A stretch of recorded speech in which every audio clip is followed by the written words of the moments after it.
Found out my GF cheated on me with a guy that used to bully me.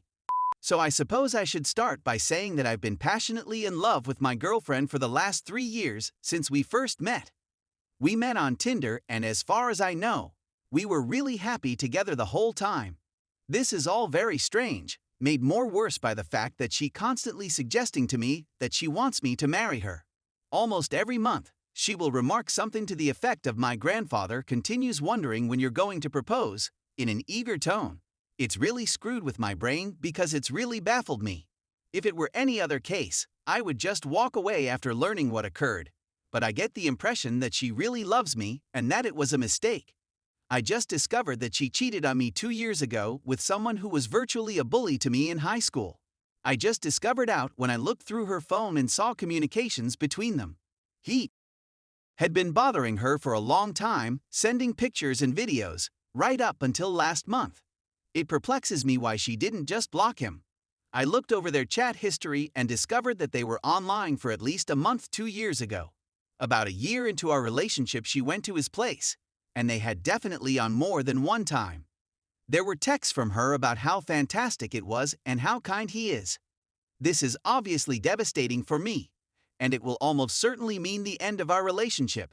It stings much worse since I knew the man, and he was such a bad person in high school. He would randomly hit me if he had the opportunity, put me in headlocks, and try to take money from me, but I never let him. Although it was never confirmed, I believe he once stole my phone from my backpack during a PE session. When I initially discovered the messages, I kept it quiet and didn't tell her since I didn't want to overreact. But what do I do now? I'm not sure I can handle remaining with her. Story 2. I don't know if my relationship is going to work out. My fiancé, M20, and I, F19, have been together since September of 2020, but his escapades with several people allegedly extended from November 2020 until June or July of 2021.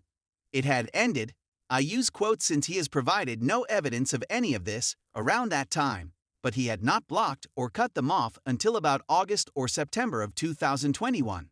After I had repeatedly requested him to block them and tell me what he had done with her and for how long.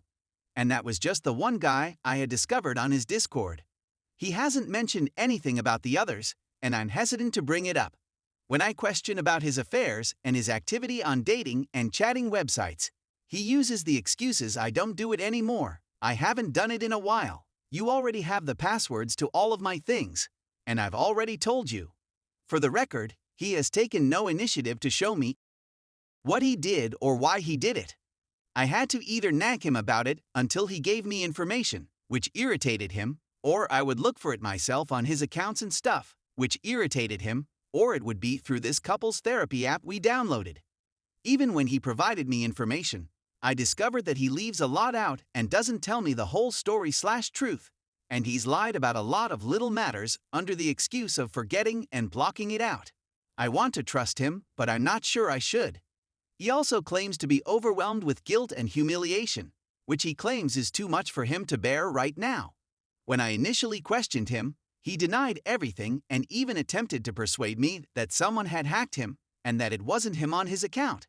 There's more if you're interested, but the most important thing I'm concerned about is that he recently told me that he didn't understand why I needed to deal with this in this way, and that he didn't like that it annoyed him, but it did, and that if I were to cheat on him, he'd simply ask me, "Why did you do it, and are you going to do it again?" And that's all he'd do, and then change what he did to. I've told him that I'm not that type of person, that I don't just get over things like this, and that based on my research and what I've read from other people who've gone through my experience, I shouldn't just be blaming myself for the cheating, nor should I try to force myself to forgive and forget with no proof or reason to do so. I've also told him that I no longer trust his word of mouth, and that I need to see things like bank statements, online use, messages, and I'm not even asking to go through his phone every day. All I ask is that he shows me that he's not doing what he did before, and I've asked him that a few times, and now recently he's starting to say that what I need is overwhelming. I'm overwhelming, and that he needs more time to himself, and I've informed him that after I had a miscarriage and discovered the infidelity, I'd need more comfort and support.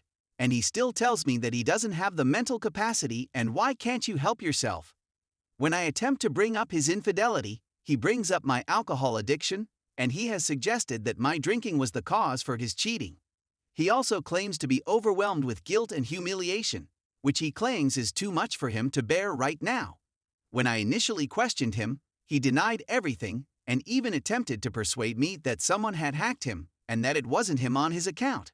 There's more if you're interested, but the most important thing I'm concerned about is that he recently told me that he didn't understand why I had to deal with this in this way, and that he didn't like that it annoyed him, but it did, and that if I were to cheat on him, he would simply ask me, why did you do it, and are you going to do it again? Understand that he believes it's unaddressed. Despite the fact that I've quit drinking altogether, and I respect and want to speak about what he needs/wants and do further study on how alcohol addictions affect spouses and how to assist them, as I've also told him. I've told him I'm ready to talk and want to talk about how he feels about things and how I can help us, what I can do to help him. And he continues to say he'll come and talk when he's ready to talk.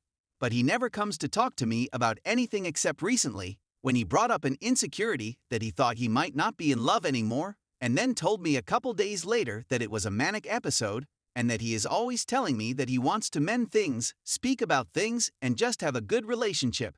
And we are getting better at really talking things out, listening and understanding each other, but not with the infidelity. Story 3. I just don't really know how to do anything anymore. I just discovered that the person she introduced me to when we were dating is now more than just a friend.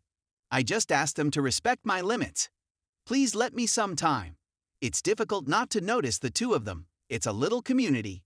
She guaranteed me she'd respect them, a day after lying to me about him. What am I missing? We're no longer a couple. We haven't gone.